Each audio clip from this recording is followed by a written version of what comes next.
Hello everyone, welcome back to another tutorial of our Java programming series. In the last video we will discuss about the constructor. Now in this video we will discuss about the how to copy a constructor, and also we will see how to set all method and what is the get all method in the class. Also we will see how to take a user input in a class. So I will open first notepad.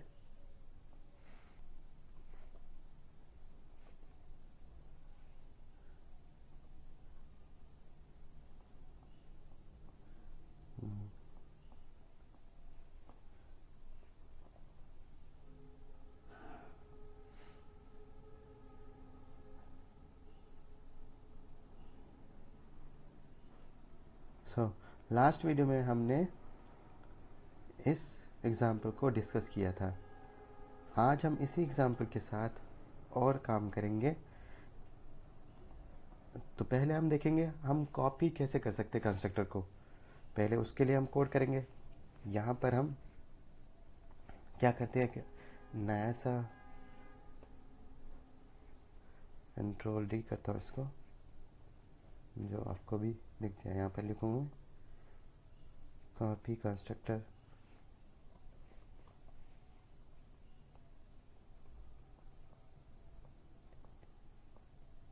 ठीक है, यहाँ पर हमने क्या बनाना है, वापस से एक ऑब्जेक्ट बनाना है क्लास का।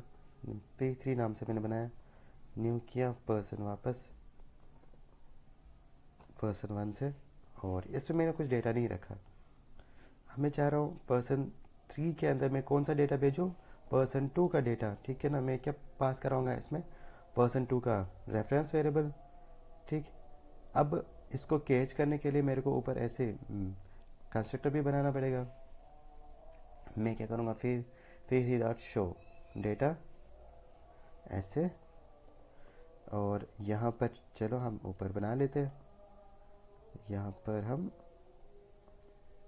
आ जाते हैं और यहाँ पर बना लेते हैं। यहाँ पर क्या करेंगे हम, पब्लिक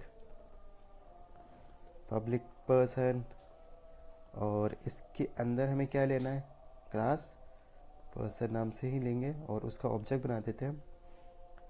एस ओबीजे लिया मैंने, या पी ओबीजे ले लेता हूँ, नाम आप कुछ भी रख सकते हो।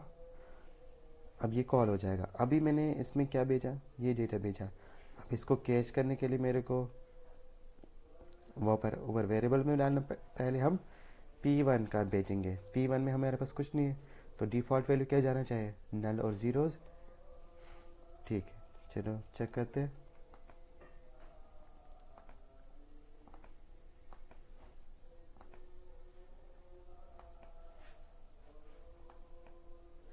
ठीक है, जावा से, और यहाँ पर पर्सन 1 और जावा अंडर जावा मैन, और यहाँ एंटर कर दिया। देखो कॉपी कंस्ट्रक्टर डेटा, पर्सन नल आ गया और ज़ीरोज़। बट अगर हम इसके अंदर ये वाला पास कराते पर्सन 2 का, तब भी क्या आ जाता है, ऊपर फिर भी ऐसे ही आ जाता, क्योंकि उसमें से हमने कैच किया ही नहीं, वेरिएबल में डाला ही नहीं कुछ, ऐसे ही आएगा। अब हमें क्या करना पड़ेगा, ये जो डेटा इसमें आया इसको हमें सेट भी करना पड़ेगा। तो हम क्या करेंगे, यहाँ पर नेम में हम क्या करेंगे, P O B G dot name, और ऐसे हम एज इक्वस्ट P O B J dot age, ऐसे हम एड्रेस और इक्वस्ट P O B dot address. ठीक है, ऐसे ये इसमें सेट हो जाएगा और यहाँ पर आपको आउटपुट में शो हो जाएगा। ठीक है ना, कंस्ट्रक्टर 2 का हमने इसमें ये प्रिंट करवाया। अगर आपको ऐसे भी चेक करना है, रेफरेंस वेरिएबल भी आप चेक करा सकते हो, इसमें क्या आ रहा है, जैसे कि p1, यहाँ पर आप चेक करा सकते हो।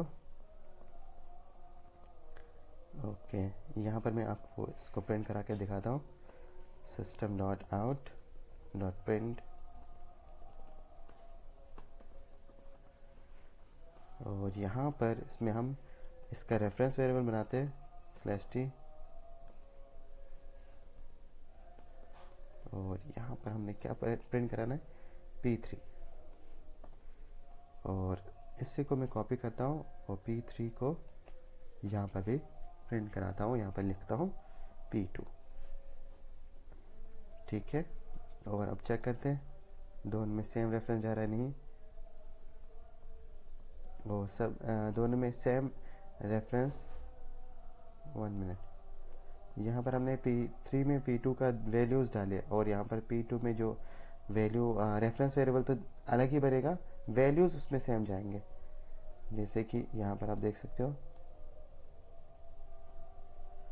जैसे इसका रेफरेंस वेरिएबल कुछ लाइक 922 है और इसका रेफरेंस वेरिएबल कुछ और है, क्योंकि यहाँ पर नया वैल्यू जा रहा है। इसमें जो वैल्यू है इस रेफरेंस वेरिएबल में वो तो इसमें जा रहा है, बट हमने क्या कर दिया, न्यू मेमोरी एलोकेशन करके एक नया वेरिएबल बना दिया।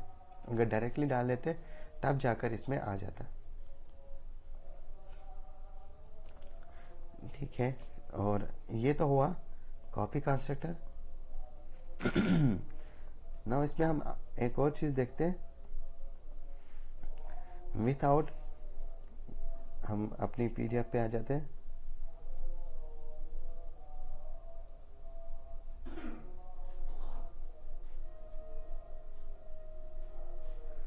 और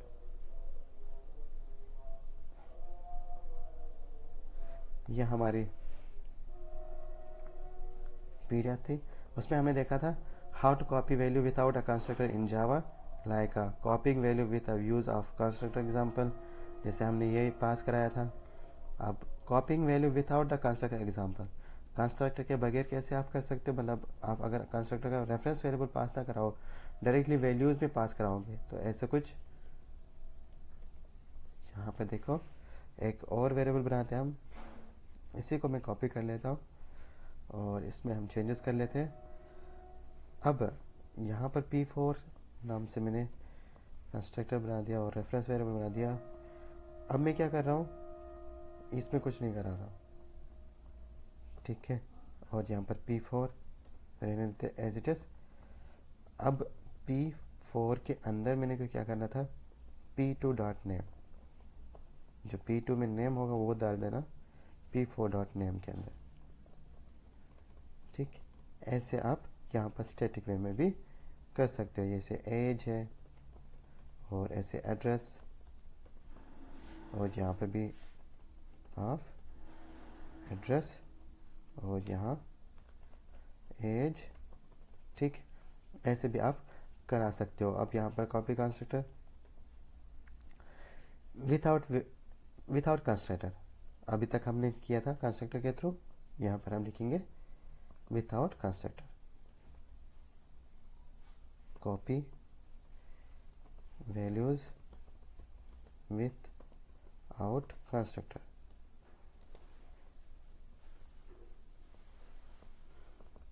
यहाँ पर क्या था, copy values with constructor, with constructor. ठीक है, आई होप आपको ये समझ आया होगा। जैसे कि आप देख रहे हो, कॉपी वैल्यू विदाउट कंस्ट्रक्टर के थ्रू भी जा रहा है, कंस्ट्रक्टर के थ्रू भी जा रहा है, और ऐसे पैरामीटराइज और अनडिफाइंड नॉन पैरामीटराइज डिफॉल्ट जिसको हम कहते हैं उसके थ्रू भी जा रहे हैं। ये तो था हमारा डेटा को हम कैसे एक कंस्ट्रक्टर के थ्रू कॉपी करा सकते हैं, एक कंस्ट्रक्टर को दूसरे कंस्ट्रक्टर के अंदर कॉपी करा सकते हैं। अब हमने देखना है हाउ, अब हम गेट और सेट मेथड का कैसे देखेंगे। जैसे हमारे पास है, अभी तो हम अलग अलग सेट और गेट मेथड बनाते थे। अब हम अगर हमें सब एक साथ सेट करना हो तो हम उसके लिए करते हैं, यहाँ पर मेथड बनाते हैं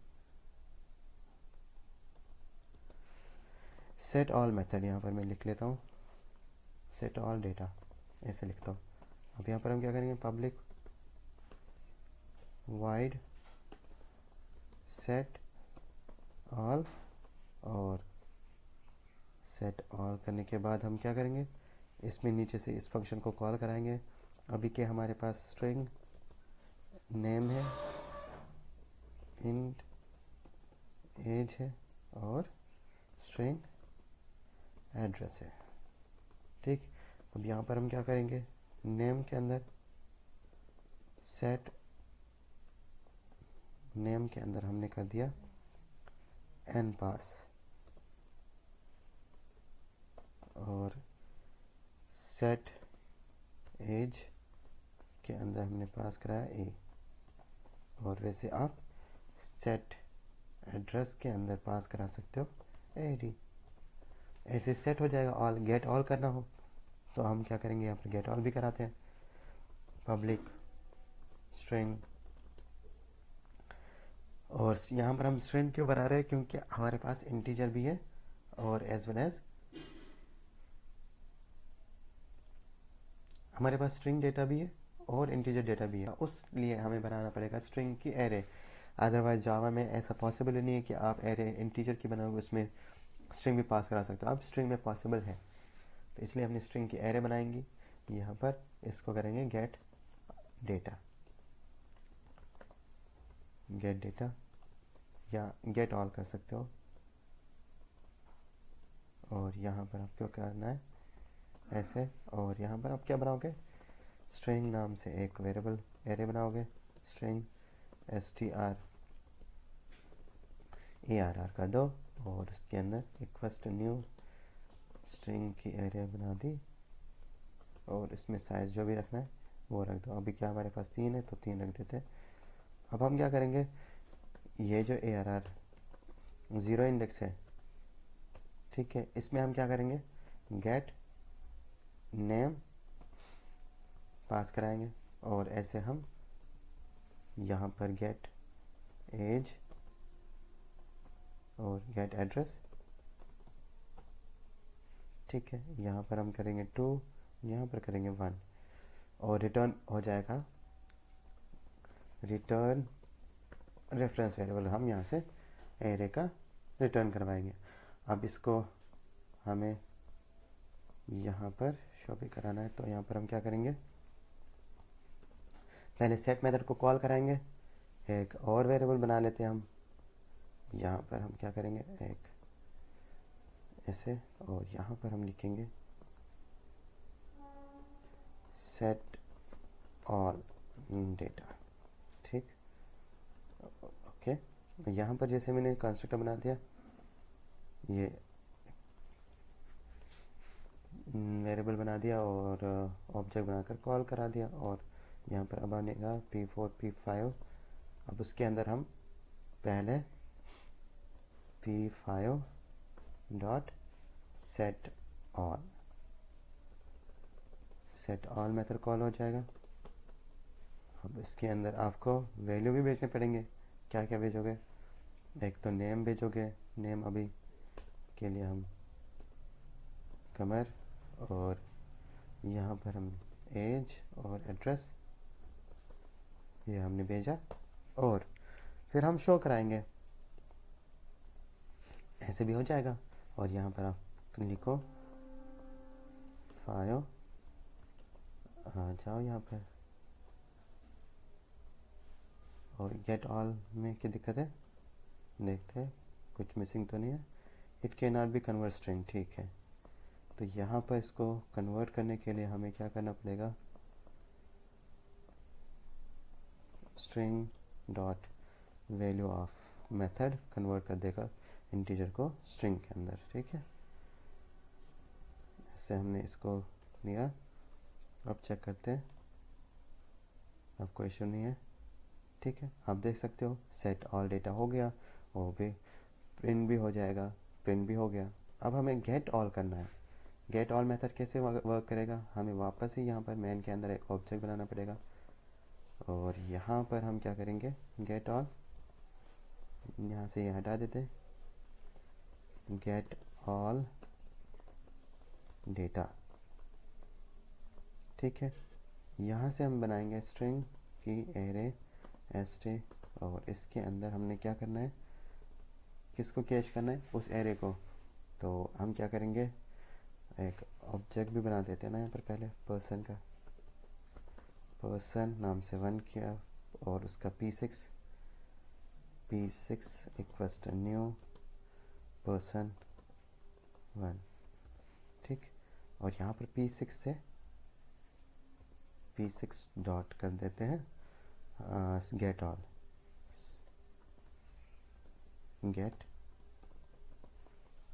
गेट ऑल मेथड को कॉल कराते हैं, ठीक। और जब हमको प्रिंट कराना हो तो हम यहाँ प्रिंट भी करा सकते हैं। यहाँ पर गेट होकर यहाँ पर आएगा क्योंकि हमने रिटर्न भी लिया हुआ है। यहाँ पर हम प्रिंट करा देते हैं,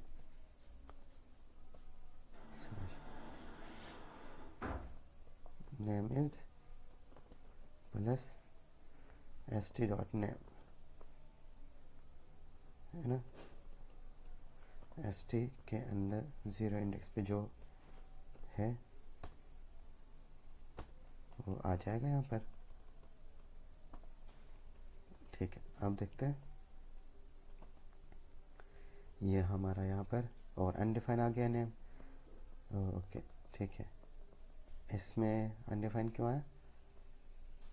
स्ट्रिंग में स्ट्रिंग की एरे बना दी और उसमें से हमने P6 गेट ऑल कर दिया। गेट ऑल हमने इस ऑब्जेक्ट के अंदर डाल दिया,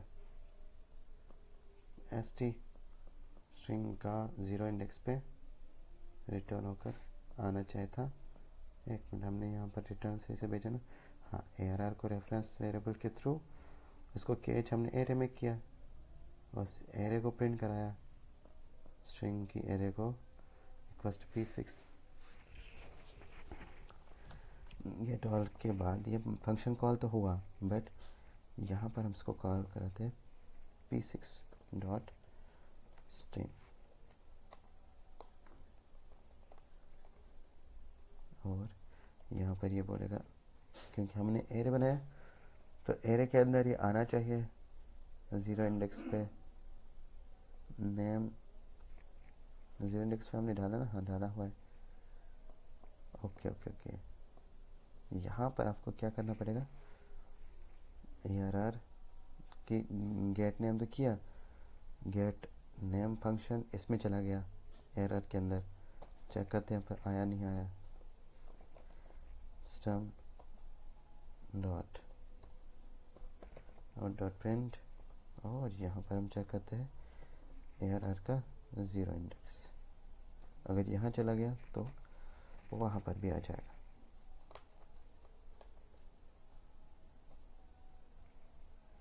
अनडिफाइन, और ये चेक कहाँ होगा, अनडिफाइन, इससे में नहीं आया नेम, इससे में भी नहीं आया, तो इसलिए यहाँ पर कुछ आया नहीं रिटर्न होकर। तो हमें क्या करना पड़ेगा, हम अगर यहाँ पर इसमें ये नेम नहीं है तो दिस नेम लगाता हूँ इसको, ठीक है, दिस नेम करता हूँ यहाँ पर, दिस डॉट नेम, ये उठ के आ जाएगा, नो अनडिफाइन, एक मिनट, सेट कर दिया आपने,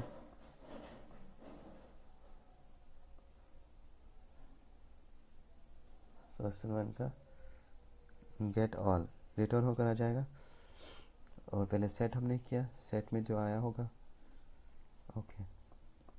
इसी के अंदर हम न्यू वेरिएबल को क्रिएट ना करके ये तो रहने देते और इसके थ्रू ही कॉल कराते हैं, ठीक है,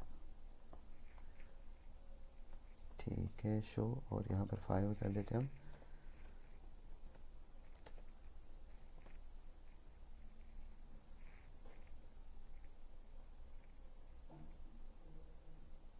आगे ना। उसमें डेटा नहीं था, जो हमने नया फंक्शन बनाया उसमें डेटा जा ही नहीं रहा था, इसलिए रिटर्न भी नहीं हो पा रहा था वो, तो यहाँ से हमने रिटर्न भी करवा दिया डेटा, और ये मेरे यहाँ हटा दिया। सेट तो हुआ था बट जब हमने न्यू ऑब्जेक्ट बनाया था तब तो सेट हुआ नहीं, क्योंकि हमने किसको कॉल कराया, हमने यहाँ पर कॉल कराया डिफ़ॉल्ट कंस्ट्रक्टर को, जब अपने 6 वाला बनाया था, इसलिए आई होप आपको समझ आया होगा। जैसे आप तीनों चीज़ों को नेम, ऐसे आप एज ले सकते हो, और ऐसे आप एड्रेस, यहाँ पर 1 कर दो, यहाँ पर 2 कर दो,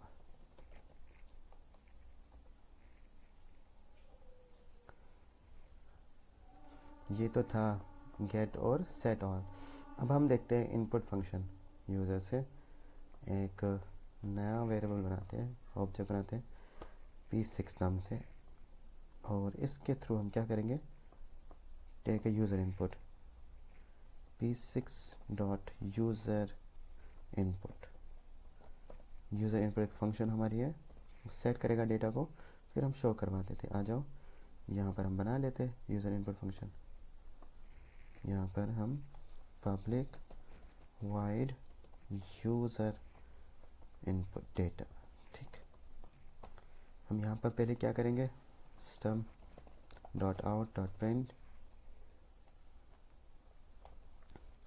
और यहाँ पर हम क्या करेंगे, /n/t एंटर द नेम, ठीक।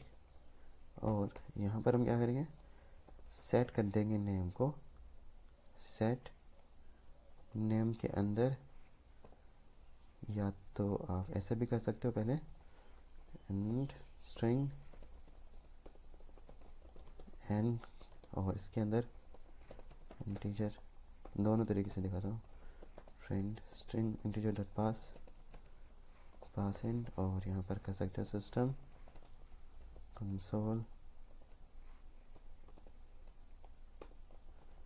कंसोल डॉट रीड लाइन, और ये डेटा लेगा, और फिर ये नेम सेट किस में होगा, इसमें सेट नेम के अंदर। वैसे आप इसी को मैं एज इट इज कॉपी करता हूँ, दूसरी बार लिखने की ज़रूरत नहीं पड़ेगी और टाइम भी बच जाएगा। यहाँ पर हम करेंगे एज, और इसको मैं डायरेक्टली भी यहाँ पर ही लिख सकता हूँ, वेरिएबल बनाने की ज़रूरत नहीं है। और यहाँ पर हम इंटीजर नहीं ले रहे, स्ट्रिंग ले रहे, तो हमें ये ज़रूरत नहीं है, डायरेक्टली चल जाएगा, ठीक। और यहाँ पर हम डायरेक्टली सेट एज कर सकते हैं, और ये इक्वल हटाकर ऐसे भी आप कर सकते हैं, ठीक है। सेट एज हो जाएगा। फिर आपको करना है एड्रेस, यहाँ दो एड्रेस दे दो, और यहाँ पर पास करा दो एड्रेस, यहाँ पर कर दो एडी एड्रेस, ठीक। एंटर योर नेम, नहीं यहाँ पर आएगा एड्रेस, ठीक। और यहाँ से भी ये ज़रूरत नहीं क्योंकि हम स्ट्रिंग ले रहे हैं। इंटीजर पास इन तब लेते हैं जब आप इंटीजर लेते हो। अब देखते हैं, फिर वापस आओ नीचे, फिर हमने p3 नहीं p6 डॉट शो कराना हमें।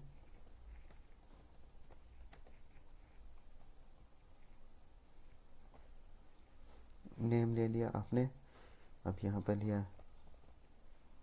कमल, और एज लिया मैंने 23, एड्रेस ले लिया, ये आ गया आपके पास डेटा, ठीक है। आई होप आपको ये समझ आया होगा। और यहाँ पर आप लिख सकते हो input take a user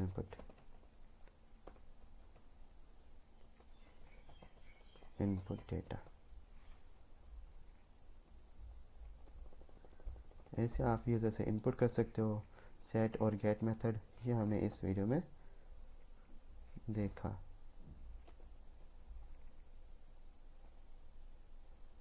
CLS कर देता हूँ, अब आपको ये दिख जाएगा।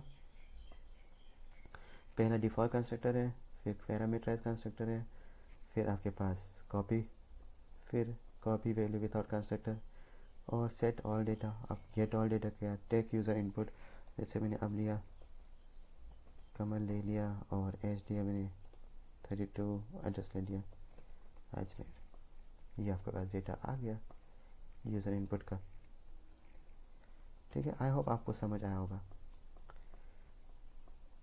Thank you for watching this video. Please अगर आपको मेरा पढ़ाना अच्छा लग रहा है, प्लीज़ अपने दोस्तों के पहुंचा दो कि उनको भी पढ़ने को मिल जाए। Thank you for watching this video.